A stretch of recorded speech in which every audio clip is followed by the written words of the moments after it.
بسم اللہ الرحمن الرحیم۔ عورتوں کے اعزازات۔ سب سے پہلے جو سب سے زیادہ بڑے ظالم و جابر خدائی کا دعویٰ کرنے والے فرعون کے مقابل شجاعانہ انداز میں کھڑی ہوئیں وہ ایک عورت تھی، حضرت آسیہ رضی اللہ عنہا۔ سب سے پہلے جس نے مکہ اور کعبہ کو آباد کیا وہ ایک عورت تھی، حضرت ہاجرہ رضی اللہ عنہا۔ سب سے پہلے جس نے روئے زمین کا مبارک ترین زمزم نوش فرمایا وہ ایک عورت تھی، حضرت ہاجرہ رضی اللہ عنہا۔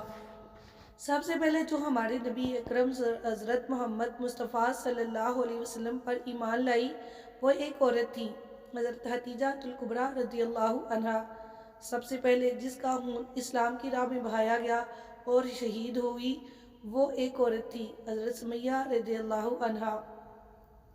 سب سے پہلے جس نے اپنا مال اسلام کی راہ میں دیا وہ ایک عورت تھی، حضرت حتیجہ الکبریٰ رضی اللہ عنہا۔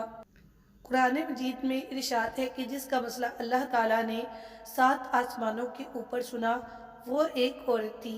سورہ مجادلہ آیت نمبر 1، حضرت حولہ رضی اللہ تعالی عنہا۔ سورہ مجادلہ میں ان کا ذکر ہے۔ سب سے پہلے جس نے صفا و مروہ کی سعی کی ایک عورت تھی، حضرت ہاجرہ خاتون رضی اللہ تعالی عنہا۔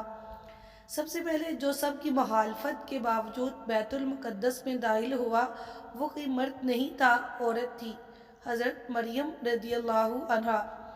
جس نے کسری یزیدی کو لرزا دیا وہ عورت تھی، حضرت زینب بنت علی رضی اللہ عنہا۔ اللہ تعالی ہم سب کو ان پاک بیویوں کی سیرت کو اپنانے اور اس پر عمل کرنے کی توفیق عطا فرمائے، آمین۔